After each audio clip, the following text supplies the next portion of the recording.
Hey everybody, welcome back to another episode of IBNW News. And today we are going to go over, sorry for the impromptu for those who watch live, as we have a lot of raging thunderstorms and tornadoes and whatnot going on in Oklahoma. So I wanted to get ahead of it before the bad weather starts kicking in and I potentially lose power. But today we're going to go over something that's honestly been brewing up since you can see here the date on this is April 24th. And now it's starting to catch a little bit more mainstream. This is a tale to warn to the congregants, people who go to church, people who feel like they have a say in what goes on in their church, a warning to not let your church take over. This is, if you know anything about me, I'm not a big giant fan of huge mega churches that act like corporations. And this is one of the reasons why. What basically happened here, if you don't want to stick around with everything, was the congregants, the members of the church were basically subverted. There was a meeting, and now basically members have absolutely no right within Second Baptist in Houston, one of the largest churches in the United States. They have no power now whatsoever. And basically, the leaders of that church can do whatever they want inside that church without any say whatsoever. This is a tale of caution against that mega church mentality. Be careful that we do not lose sight. We as Christians have a say on what goes on inside church. And I want to take you over to a few Bible verses to go ahead and support that. Before that, we see people jumping on. Hey, Christianity Explains on for the first time. Hey, great for you to catch a live stream. I see Susie Q's on. I see D. Cole's on. I see people jumping on. Hello, all. Please, by all means, let your comments be known in this. Let's go ahead and jump over to some Bible verses because sadly, there may be some people who believe that you, as members of a church, do not have a say in your church. That's simply just the elders. And while, yes, the elders of your church do have that final stamping authority, you, as the congregants, have a say in what goes on inside your church, and the Bible supports it all the way in the early church in the book of Acts. Here we have an example in Acts chapter 6, verses 2 through 5, where it says, So the 12 apostles, summoned the congregation of the disciples. Look at that. The congregation. They summoned the congregation of the disciples and said, It is not desirable for us to neglect the word of God in order to serve tables. This is how we got deacons, by the way, if you didn't know this. Therefore, brethren, select from among yourselves 7 men of good reputation, full of the Spirit and wisdom, whom we may put in charge of this task. Look what the disciples did. The 12 apostles told the congregation to choose from among themselves. They had the right to place those deacons in those roles as members of the congregation. And then in verse 4, it talks about how we will now devote ourselves to prayer and the ministry of the word. The statement found approval. Look at this. The statement found approval with the whole congregation. And they chose Stephen, a man full of faith and of the Holy Spirit, and Philip of Portus. And I'm not even going to say all these names because I don't know how to always say them right. And everybody says them different. But you know the point. The members, the congregation of the church had a role to play. Let's go over to another example if you think that's one offshoot. Acts chapter 15, verse 22. This is the Council of Jerusalem. And it says here, Then it seemed good to the apostles and the elders with the whole church. Look at that. The whole church to choose men from among them to send to Antioch with Paul and Barnabas, Judas called Barsabbas and Silas, leading men among the brethren. Look at this. The whole church, the congregation had a say. This is honestly insane for people to ever think that congregants do not have a right. Before we dive into the article and the story and get into the nitty gritty of this, I do want to go over to a couple comments from what y'all are saying. D. Cole's on saying this story is absolutely horrible. To take the members' rights away is absolutely disgusting. Exactly. And I completely agree with you. Susie Q said, So I live just a few miles from Second's North Campus. We went there a few times for a few years ago and never felt comfortable. And, you know, it's no surprise why. She also said the only time I've been in the building since we went out, our last service there was for a funeral. Let's go ahead. And I see Brad Orch is over here in OKC. Hey, stay safe there. I'm not too far away from you. We got some crazy flood warnings, and some crazy tornado weather as we often deal with here in Oklahoma. But let's go ahead and jump on over to the article as we go through and read. And a lot of people are writing about this, but I want to take the prospect from Trinity Foundation as they do such a great job with this. And this is written by Pete Evans. It says here, Ben Yelm is this picture right here. That's Ben Yelm is the next pastor of Second Baptist Church in Houston. And what you're basically seeing here is nepotism. Long story short, once again, before we break this down, they remove the members' rights to have a say. And in that, the pastor can now place his son in charge of the congregation without the members having any say whatsoever. Let's keep reading on here. So it says here, on Monday, April 15th, 2025, Jeremiah Council Corporation, also Jeremiah in this article, a nonprofit formed by a group of concerned members and past members of Second Baptist Church, filed an unusual court petition in Judge Latosha Lewis's Payne's District Court 55 against the current leadership of Second Baptist Church Houston, requesting church governance reforms and restoration of members' voting rights taken away in secret. Once again, this is a cautionary tale for the megachurch. This happens so often where the members no longer have a say. It's ran by a board of directors. It's ran by a CEO pastor. That is not the way it is described in the Bible. It goes on to say defendants named in the 123-page petition are Ben Yelm, Homer Edwin Yelm, Lee Maxey, Dennis Brewer, and Second Baptist Church Corporation, collectively called the Young Group, throughout the filing. Yesterday, the Jeremiah Council Corporation issued a press release and an open letter to Second Baptist, 90,000 plus members at large, from its new website. So what happened? It's going to break it down. It says here, at a sparsely attended May 31st, 2023 church business meeting, members in attendance either unknowingly or unwittingly rubber stamped the church's new regulation, its bylaws, without having an opportunity to inspect and read what they were being asked to improve. Basically, what that's saying is they held a membership meeting in secret, without ever saying what was going on. Only, well, I think like out of the 90,000, like 200 members ended up showing up. 200 out of 90 plus thousand. Those ratios don't add right. You know, most churches, they usually go by something called Robert's rule of orders, or Robert's order of rule, or something along those lines. Basically, I'm not great with the words, but usually you have to have a certain percentage, that normally being like 66% percentage of the church, of the membership there, in order to actually pass something that goes on. Otherwise, you're not going to have a majority of the people say. But look what happened. They held a secret meeting, basically, in the night. Rubber stamped the church's new regulation, which they didn't even know, and it took away the voters' rights to vote.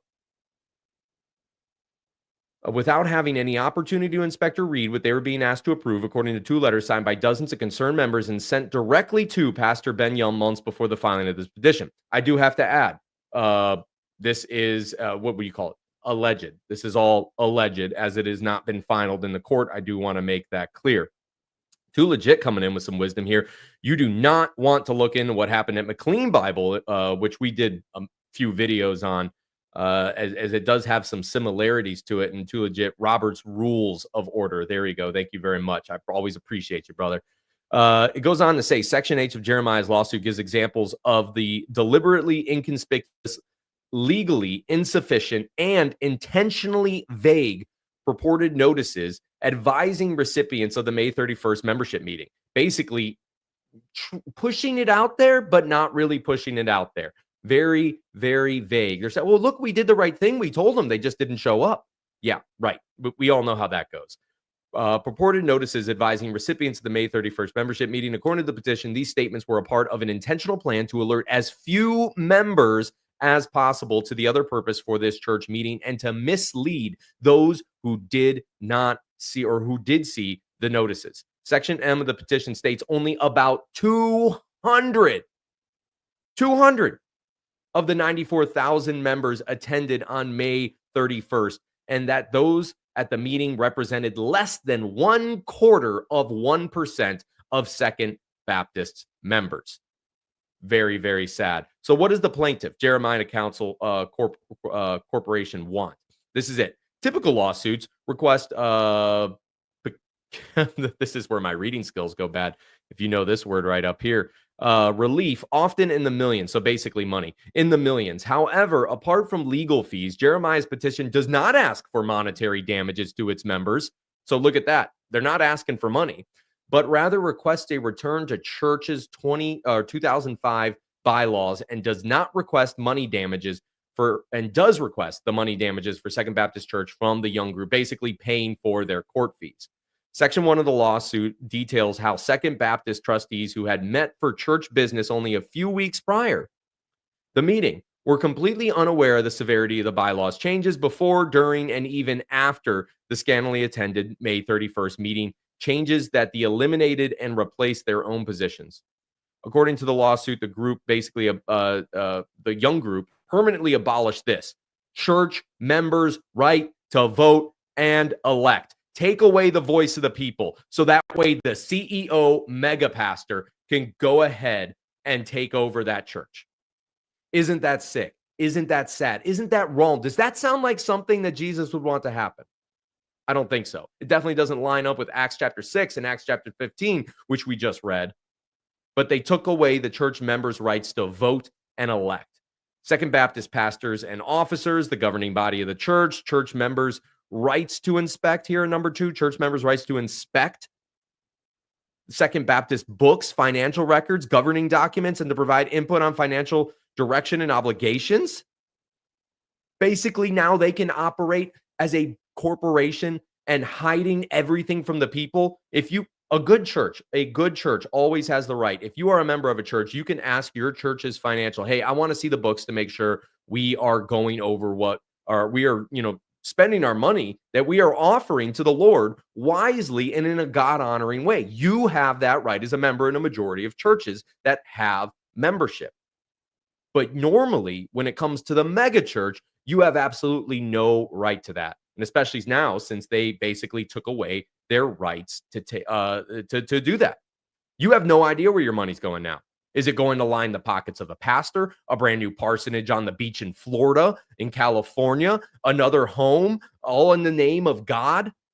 You have no idea. Number 3, church members' rights to provide input on church policies. Wording bolded in the lawsuit. This is crazy. The background: Second Baptist Church of Houston grew phenomenally under 46 years of leadership under Dr. Homer Edwin Young, also known as H. Edwin Young, and sometimes Ed Young Sr. If you didn't know, he is related to the father of Ed Young Jr., the man who said, if you hate megachurches, then you're going to hate heaven, and you're a hypocrite. We've gone over that video on this channel before. It's sadly very sick and disgusting. It says to its current size with 6 campuses and over 94,000 registered members, according to the lawsuit, and tens of thousands of regular attendees.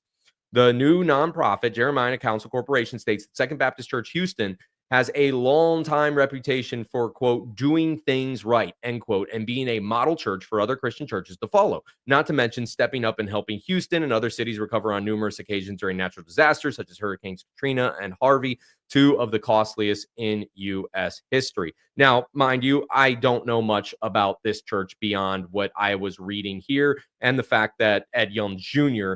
Was somehow related to this church, and which didn't really give it a positive light to me. Too legit here. Ed Young Jr. is whacked. He also says that people want solid biblical teaching. We're babies. Yeah, exactly.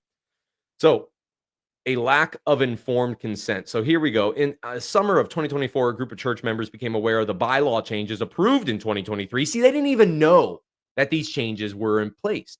Isn't that sad? By several hundred members, and began to educate themselves on how the changes were made, quote, under the radar, without knowledge or consent of the majority of the 90,000 plus members of the congregation, and implications of the future of the church.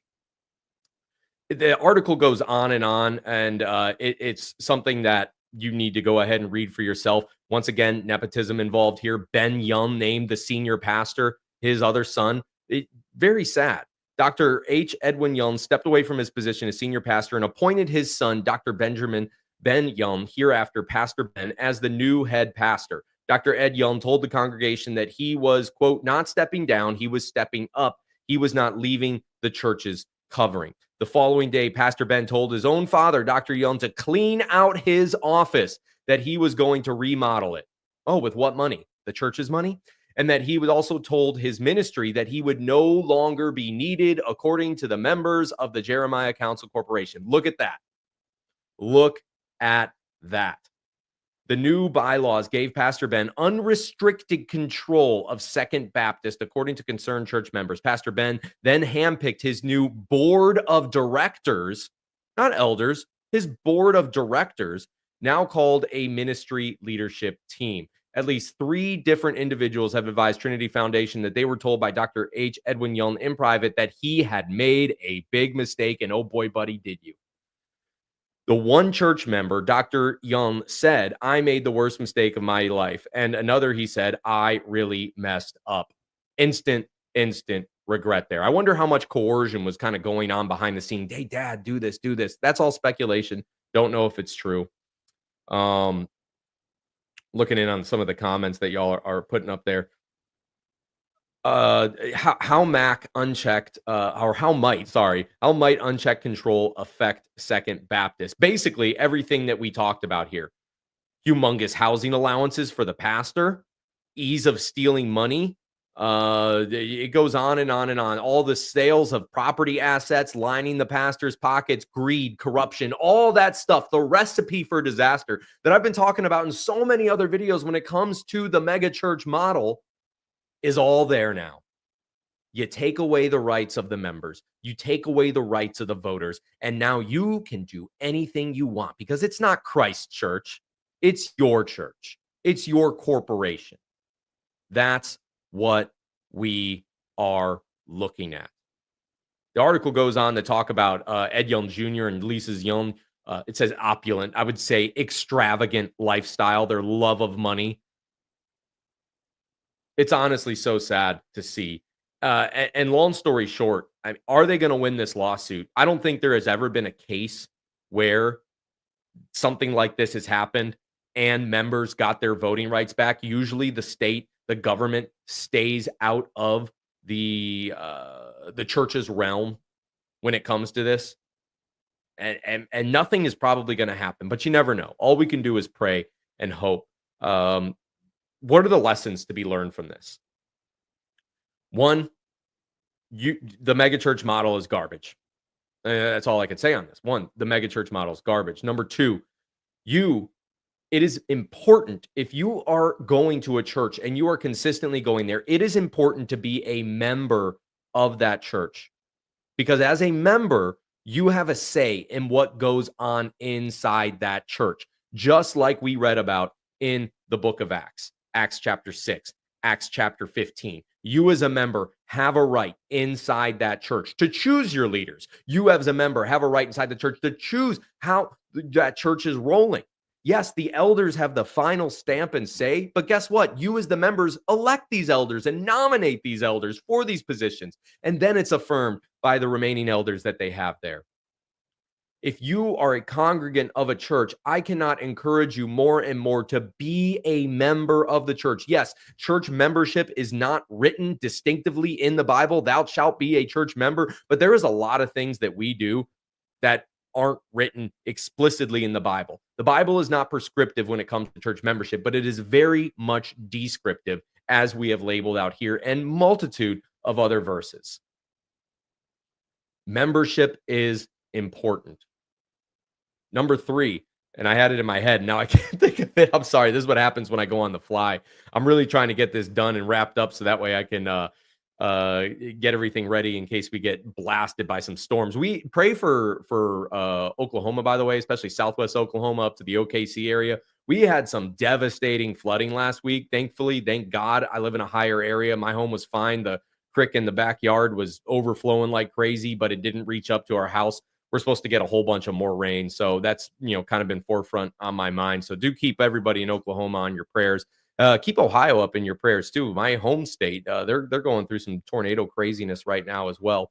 But there's just so many back onto the story. There's so many lessons to be learned from this, and it all starts with, once again, going back. I see the evil root of the megachurch there, and where you have CEO pastors instead of actual shepherds shepherding the flock, elders governing the church. This is why Paul told Titus, this is why I told you to go into Crete and plant elders into the church, not one CEO pastor, elders, plural, a plurality of elders, if you will.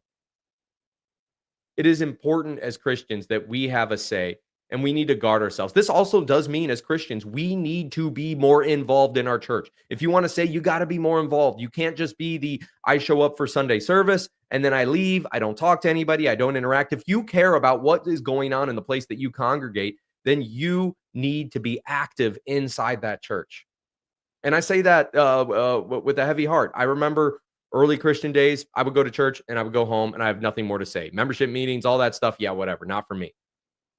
Now I play an active role, and just the difference that God could use in me, God can use in you or anybody inside that church, as our gifts are being displayed in that church and helping and edifying and lifting up that body there.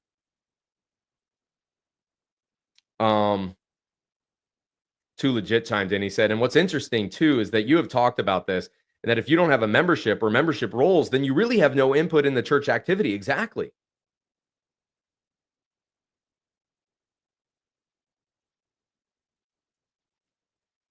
We were under, Susie Q talking about Hurricane Harvey. That was devastating. We were under 56 inches of water for over a week. Looks like my son's up on the north side of Harvey. And after the second congregation was flooded, they didn't help anybody. Oh, wow. Christianity Explained said here, are we talking about business corporations or church? Board of directors? Not right. 100% agree with you. Too Legit also chimes in and says, well paid hirelings. All right, y'all. I'm going to go ahead and get out of here. Y'all stay safe, depending on where you're living with all the springtime storms. You got to love them. But I wanted to get this out before, because I don't know how much longer power goes out in and out sometimes over here in Oklahoma when we get these storms, and it's supposed to be a couple days of storms. So I don't know next time I'm coming on. And I got to go get my son. So just like Too Legit said, go spend some time with your son. And that's exactly what I plan to do. He just woke up from that nap. So it is my time to go. I got to come home early so I can prepare and make sure I don't drive through flooded waters. I'm going to take advantage of that. All right. Love y'all. Talk to y'all later. See ya on the next.